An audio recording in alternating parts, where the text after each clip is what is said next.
నిన్నటి నుంచి media channels మొత్తము మన అమరావతి దేవతల రాజధాని అని ఒక సెక్షన్ ఆఫ్ మీడియా, మేము వేశ్యల రాజధాని అనలేదు అని ఇంకొక సెక్షన్ ఆఫ్ మీడియా.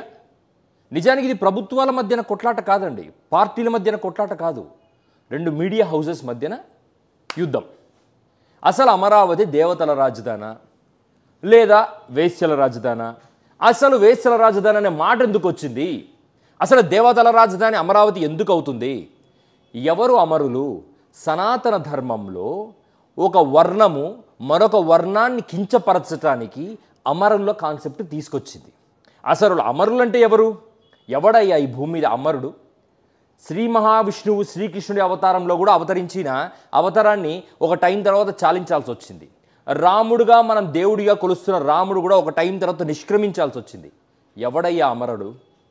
అమరావతి కేవలం అది ఒక normal capital city which is meant for capital city of Andhra Pradesh. అమరావతికి అంతకన్నా సీన్ లేదు. అమరావతిని ఎవడైనా సరే కృత్రిమంగా ఒక నగరాన్ని నిర్మించాలనుకుంటున్నప్పుడు దాని చుట్టూ కొన్ని లక్షల కోట్లు సరౌండెడ్ అయి ఉన్నప్పుడు అటువంటి నగరం గురించి ఖచ్చితంగా ప్రతిపక్షాలు పోరాడాలి. అటువంటి నగరం గురించి అధికార పక్షం తన పాయింట్, తన పాజిటివ్స్ ఏమేం చేస్తుందో చెప్పుకోవాలి. ఈ రెండు మాత్రమే జరగాలి. కానీ ఇక్కడ ఏం జరుగుతుంది? ఒక ఛానల్లో ఒక యాంకర్ కూర్చొని అది వేశ్యల రాజధాని అన్నాడు. నిజానికి అది వేశ్యల రాజధాని అతను ఏ సందర్భంలో అన్నాడు, ఏ కాంటెక్స్ట్లో అన్నాడు అన్నది ఎవ్వడికి అవసరం లేదు. వైసీపీ ప్రతిసారి ఫెయిల్ అవుతుంది, మిజరబుల్గా ఫెయిల్ అవుతుంది ఇటువంటి విషయాల్లోనే. ఒక మాట అనే ముందర ప్రీ కాంటెక్స్ట్, పోస్ట్ కాంటెక్స్ట్ ఉంటాయి ప్రతి మాటకు. ఆ మాటను ప్రొజెక్ట్ చేయకుండా మెయింటైన్ చేయగలిగిన సామర్థ్యం టీడీపీ జనసేన పార్టీలకు మీడియా రూపంలో ఉన్నప్పుడు వైసీపీ తన మాటలు ఎంత కంట్రోల్డ్గా మాట్లాడాలి, వైసీపీ సపోర్ట్ చేస్తున్న వాళ్ళు, ఆ పార్టీ పట్ల బేసిక్ రెస్పాన్సిబిలిటీ ఉన్నవాళ్ళు ఎంత కంట్రోల్డ్గా మాట్లాడాలి. దేశంలో ఆంధ్రప్రదేశ్ వేశ్యలలో 2వ స్థానంలో ఉంది కాబట్టి ఆంధ్రప్రదేశ్ని రిప్రజెంట్ చేసేది ఆంధ్రప్రదేశ్ క్యాపిటల్ కాబట్టి ఆబ్వియస్లీ అమరావతిని రిప్రజెంట్ చేస్తారు. ఆంధ్రప్రదేశ్లో వేశ్యలు 2వ స్థానంలో ఉన్నారని చెప్పడానికి అమరావతి వేశ్యల రాజధానిలా తయారైంది, వేశ్యల శాతం పెరిగిపోయింది ఆంధ్రప్రదేశ్లో అని చెప్పడం ఆయన ఉద్దేశం అయి ఉండొచ్చు. బట్ ఆయన వాడిన టర్మ్ ఏంటి? దానికి ఎవరు డైరెక్ట్గా రెస్పాన్సిబిలిటీ భరించాల్సి వస్తుంది? జగన్మోహన్ రెడ్డి గారు. వైఎస్ భారతి గారి పేరుని తీసుకొచ్చి టీడీపీ మీడియా ఆవిడతో క్షమాపణ చెప్పించాలని, చంద్రబాబు నాయుడు గారు చేసిన తప్పులన్నిటికీ నారా భువనేశ్వరి గారు వచ్చి క్షమాపణ చెప్తున్నారా? లేదా లోకేష్ గారు చేసిన తప్పులన్నిటికీ బ్రాహ్మణి గారు వచ్చి క్షమాపణ చెప్తున్నారా? లేదే, they are targeting YS Bharati. YS Jaganmohan రెడ్డిని అభిమానించే ఛానల్స్ కానీ అభిమానించే నాయకులు కానీ ముఖ్యంగా గుర్తుపెట్టుకోవాల్సింది ఏంటంటే చె జగన్మోహన్ రెడ్డి అనే వ్యక్తి సొంతంగా పోరాడి యుద్ధంలో గెలిచి ఈరోజు ప్రజల మధ్య నిలబడ్డాడు. ఒక మనిషిలో మంచి ఉండొచ్చు, చెడు ఉండొచ్చు, కానీ ఆ మనిషిలోని మంచిని మనం గుర్తించి చెడుని కట్ చేసి ఆ మనిషి ఎప్పుడైతే ప్రజల కోసం నిలబడుతున్నాడో అనిపించిందో ఆ మనిషి కోసం నిలబడాల్సిన బాధ్యత ఆ పర్టికులర్ పార్టీకి చెందిన మేధావులకు కానీ కార్యకర్తలకు కానీ ఉంటుంది. నోరు జారి మీరు మాట్లాడే ప్రతి మాట ఆ పర్టికులర్ నాయకుడికి, ఆ పర్టికులర్ పార్టీకి ఆపాదించబడుతున్న పరిస్థితులు ఏర్పడుతున్నప్పుడు జాగ్రత్తగా మాట్లాడాల్సిన అవసరం ఉంది. మీ అత్యుత్సాహము ఇప్పటికిప్పుడు ప్రభుత్వంలోకి రావాలి, ఇప్పటికిప్పుడు ప్రభుత్వాన్ని మనం పడగొట్టగలమన్న ఒక కాన్ఫిడెన్స్ తప్పటడుగులు వేయిస్తుంది. ఇంకా 4 సంవత్సరాల టైం ఉంది. అమరావతి అనేది ఒక సున్నితమైన concept, not because it is sentiment. అక్కడ లక్షల కోట్లు ఇన్వాల్వ్ అయ్యింది. ఎక్కడైతే మనీ, పవర్, మగువ ఆధారపడి ఇన్వాల్వ్ అయి ఉంటాయో అటువంటి ప్రాంతాల పట్ల చాలా జాగ్రత్తగా వ్యవహరించడం ఒక రాజు ధర్మం.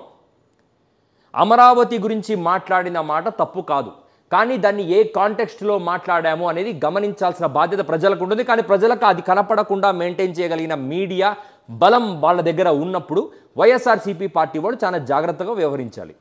నిన్నటికి నిన్న ఒక కార్యకర్త నేను జగన్ కోసం వచ్చాను, నాకు గుండు ఉంది, నాకు బొచ్చు కూడా పీకలేరు అని ఒక మాట మాట్లాడి పవన్ కళ్యాణ్ నానాక మాటలు అన్నాడు. నీలాంటి తుత్తుర మాటలు మాట్లాడే వాళ్ళ వల్ల అనుభవిస్తుంది వైఎస్ఆర్సీపీ పార్టీ. వైఎస్ఆర్సీపీ పార్టీకి గత ప్రభుత్వం నేర్పించిన గుణపాఠం ఏంటంటే నోరు హద్దులో పెట్టుకోండి, నోరు జారద్దు, బూతులు మాట్లాడద్దు పబ్లిక్ డొమైన్లో. నేను దీని విషయంలో ఒక వీడియో కూడా చేశాను. దయచేసి నా సబ్స్క్రైబర్స్ మీరు నిజంగా వైసీపీ పార్టీని కానీ టీడీపీ పార్టీని కానీ ప్రజాస్వామ్యాన్ని కానీ ఫాలో అవుతున్నారంటే please keep sharing my video. వీడియోలో కొన్ని విలువైన వీడియోలు ఉంటాయి, ఆ వీడియోలు షేర్ చేయండి మీ ఫ్రెండ్స్కి కానీ మీ ఫ్యామిలీస్కి కానీ. దట్ ఈస్ చాలా ఇంపార్టెంట్. ఇవి మన వ్యూస్ కోసమో మన గ్రోత్ కోసమో చేస్తున్నది కాదు, కేవలం creating awareness to the public. ఇక అమరావతి దేవతల రాజధాని. ఎందుకు అవుతుంది దేవతల రాజధాని? ఎవడు దేవత? ఎందుకు దేవతలు? ఏ స్థాయిలో దేవతలు? అంటే మిగతా ప్రాంతాల వాళ్ళు దెయ్యాలా? అమరావతి దేవతల రాజధాని, అమరావతి వేశ్యల రాజధాని, ఈ పనికిమాల మాటలు, ఈ డిబేట్లు కట్టిపెట్టి ఫోకస్ ఆన్ గ్రోత్. అమరావతికి మీరు ఎంత ఖర్చు పెడుతున్నారు?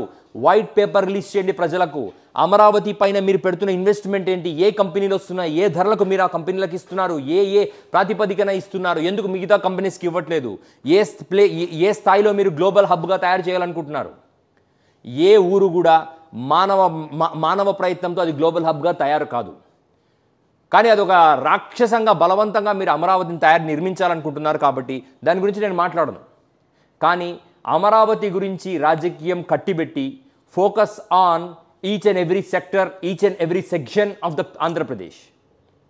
పవన్ కళ్యాణ్, నారా లోకేష్, చంద్రబాబు నాయుడు గారు, వీళ్ళు ముగ్గురు